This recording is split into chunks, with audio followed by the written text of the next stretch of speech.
छत्रपती संभाजीनगर जिल्ह्यात जोरदार पावसाला सुरुवात झाली, यामुळे शेतकऱ्यांमध्ये आनंदाचं वातावरण आहे। दरम्यान शेतकऱ्यांकडून शेती कामांची लगबग सुरू होणार आहे। परभणीमध्ये पावसाने जोरदार हजेरी लावली। यावेळी आलेल्या पावसामुळे रस्त्यांची दुरावस्था झाली, तर तातडीने रस्ता दुरुस्त करावा अशी मागणी नागरिकांनी केली। पैठणमधील ग्रामीण भागात वादळी वाऱ्यासह झालेल्या पावसामुळे 100 एकराच्या वर केळीचं पीक आडवं झालंय। यावेळी काही ठिकाणी पेरणी झालेलं बियाणंही वाहून गेलं आहे। कृषी विभागाने नुकसानीची पाहणी केली।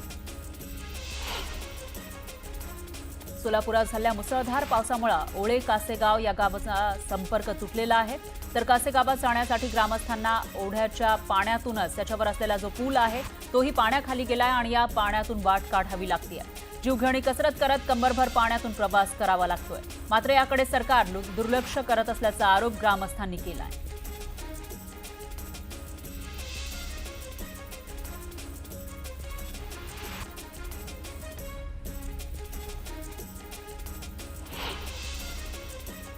शिरूर, आंबेगाव, खेड आणि जुन्नरमधील अनेक गावांना मुसळधार पावसाने झोडपलं, त्यामुळे खरीप हंगामाच्या पेरण्यांना याचा फायदा होणार आहे। पण दुसरीकडे वादळी वाऱ्याने मात्र फळबागांचं मोठं नुकसान झालं।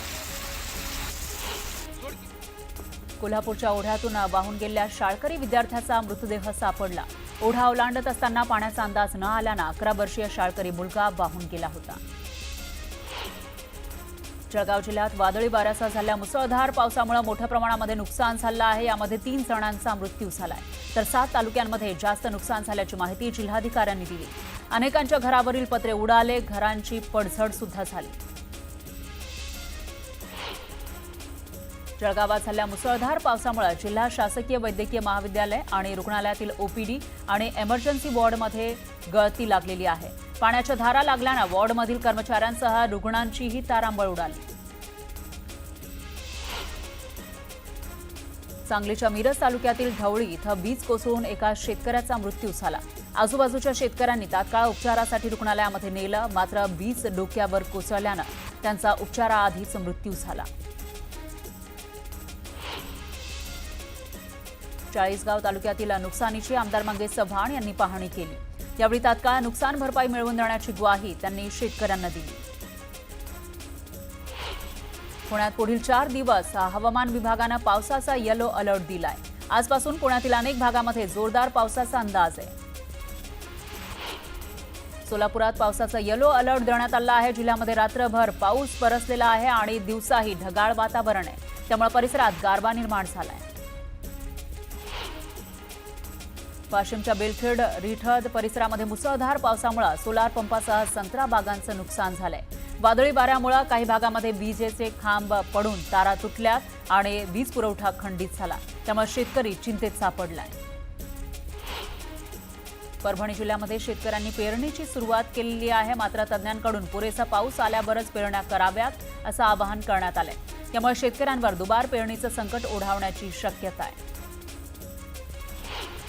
भारत पाकिस्तान युद्धाच्या पार्श्वभूमीवर शिर्डीच्या साई मंदिरात हार, फुलं आणि प्रसाद घेऊन जाण्यास बंदी घालण्यात आली होती, पण आता हार आणि फुलं नेण्यास असलेली बंदी उठवण्यात आली आहे। साई भक्तांना आता हार आणि फुलं साई समाधीवर अर्पण करता येणार आहेत। आषाढी वारीच्या पार्श्वभूमीवर श्री विठ्ठल रुक्मिणी मंदिर समितीमार्फत सर्व विभागातील कर्मचारी वर्गांना विशेष मार्गदर्शन करण्यात आलं। यामध्ये भाविकांना सुलभ, सुरक्षित आणि व्यवस्थित दर्शन मिळावं या उद्देशानं कार्य विभागनिहाय जबाबदाऱ्या स्पष्ट करण्यात आल्या। आषाढी शुद्ध एकादशी सोहळ्यानिमित्त विठुरायाच्या महापूजेवेळी श्री विठ्ठल रुक्मिणीचं मुखदर्शन सुरू होणार आहे, त्यामुळे यात्रेच्या कालावधीमध्ये मंदिर समितीनं भाविकांच्या सुलभ दर्शनाला प्राधान्य दिलंय। श्रीरामपूर MIDC इथं कृषी विभागाच्या पथकानं मोठी कारवाई केली आहे। अवैध खत विक्री आणि साठवणुकीचा कोणताही अधिकृत परवाने नसलेल्या कृषी गोदामावर छापा टाकत कारवाई केली आहे। जवळपास 3 लाख रुपयांचा मुद्देमाल जप्त केला। हक्काच्या जमिनींसाठी झगडणाऱ्या 11 पीडित शेतकऱ्यांनी श्रीरामपूर शहर पोलीस ठाण्यामध्ये मागील 20 तासांपासून ठिय्या आंदोलन केलं। न्याय मिळेपर्यंत माघार घेणार नाही असा निर्धार पीडित शेतकऱ्यांनी केला। रत्नागिरीतील गणपतीपुळे मार्गावर भर दिवसा बिबट्याचा वावर पाहायला मिळाला। यावेळी या मार्गावरून प्रवास करणाऱ्या एका वाहन चालकाने याचा व्हिडिओ काढला, त्यामुळे परिसरात भीतीचं वातावरण आहे।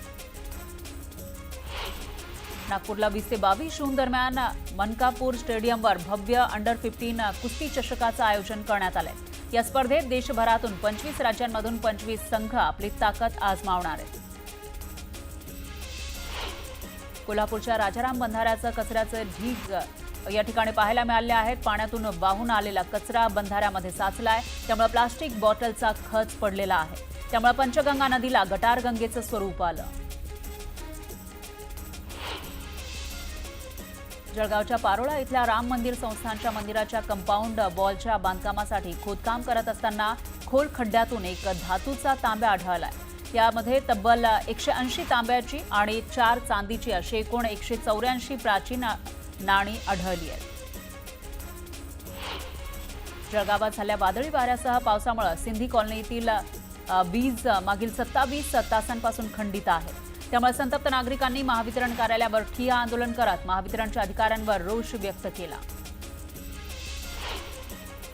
जळगाव जिल्ह्यातील धरणगाव इथल्या प्राचीन मंदिराकडे जाणाऱ्या रस्त्यावरील संरक्षक भिंतीचं काम निकृष्ट दर्जाचं असल्याचा आरोप ठाकरे गटानं केलाय।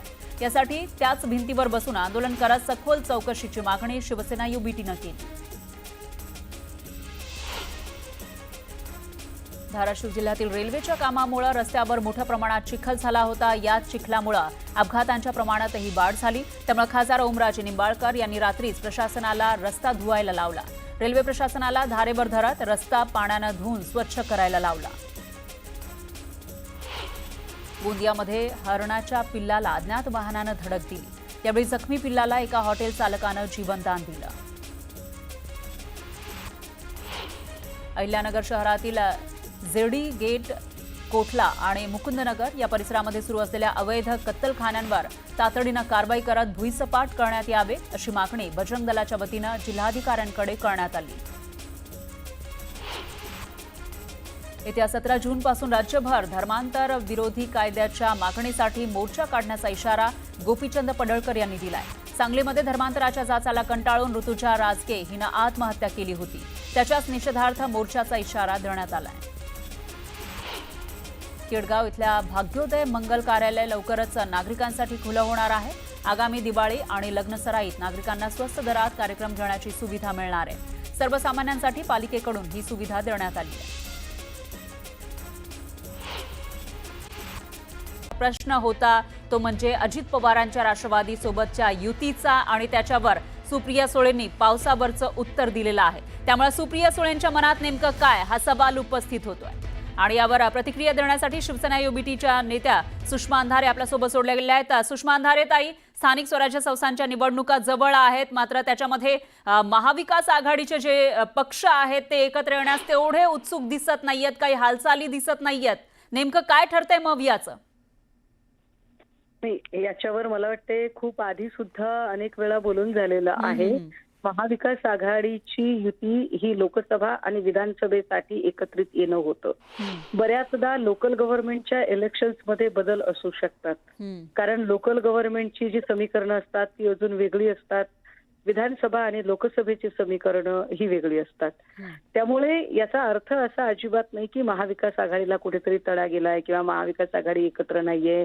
हे असं अनेक ठिकाणी असू शकतं। कित्येक ठिकाणी भाजपा सुद्धा, म्हणजे केंद्रात किंवा राज्यातल्या निवडणुकीमध्ये भाजपा ज्यांच्यावर सडकून टीका करते, कदाचित भाजपा त्यांच्याशी जुळवून घेताना सुद्धा दिसू शकेल तुम्हाला, आणि हे जवळपास सगळ्या पक्षांमध्ये दिसेल। पण आता जेव्हा राष्ट्रवादी एसपी पक्ष हा अजित पवारांच्या राष्ट्रवादी सोबत युती करण्याची शक्यता वर्तवली जाते, स्थानिक स्वराज्य संस्थांच्या ज्या निवडणुका आहेत त्याच्यामध्ये ही शक्यता वाढली आहे।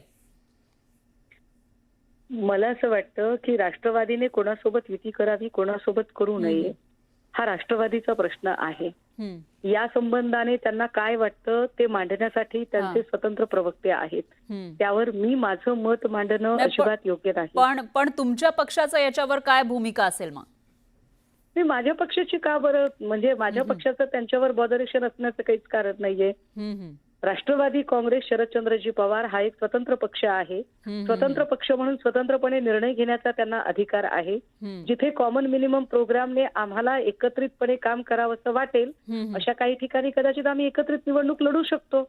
जर राष्ट्रवादी काँग्रेसला असं वाटलं की नाही, आम्हाला इथे यांच्यासोबत निवडणूक लढायची नाही, तर जबरदस्ती करणारे आम्ही कोण? फक्त सुषमाताई ते सुषमाताई ज्यांच्यासोबत मुद्दा जातील, तुमचा लक्षात आलेला आहे. Let me finish. हा हा बोला. फक्त ते ज्यांच्या सोबत जातील त्यांच्यासोबतची युती लोक ऍक्सेप्ट करणार आहेत का, हा खरा चिंतेचा मुद्दा असला पाहिजे. बरोबर आहे, तुमचा मुद्दा लक्षात आलाय. धन्यवाद तुम्ही दिलेल्या या प्रतिक्रियेसाठी. यानंतर काँग्रेसचे नेते अतुल लोंढे आपल्यासोबत जोडले गेले आहेत, त्यांचीही प्रतिक्रिया आपण घेऊयात. अतुल लोंढे सर, आता स्थानिक स्वराज्य संस्थांच्या निवडणुका जवळ आहेत आणि अशामध्ये राष्ट्रवादी एसपीची अजित पवारांच्या राष्ट्रवादीसोबत युती होऊ शकते असं बोललं जाते आणि त्या पद्धतीनं निर्णय सुद्धा घेतल्याचं कळत आहे शरद पवारांनी की भाजप सोडून कोणत्याही पक्षासोबत युती करू शकतो.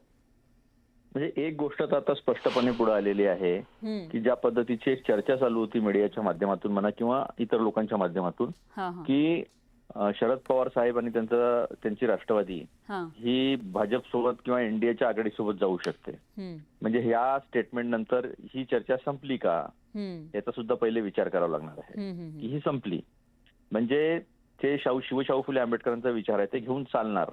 भाजप शिवाय इतर, आता भाजप शिवाय इतर म्हटलं तर त्यांना शिवशाहू फुले आंबेडकरांचा विचार मानणारा एक गट जे आहे, पक्ष जे आहे त्याच्या अनुषंगानेच विचार करावा लागेल. कारण भाजप नाही याला अर्थ आहे ना,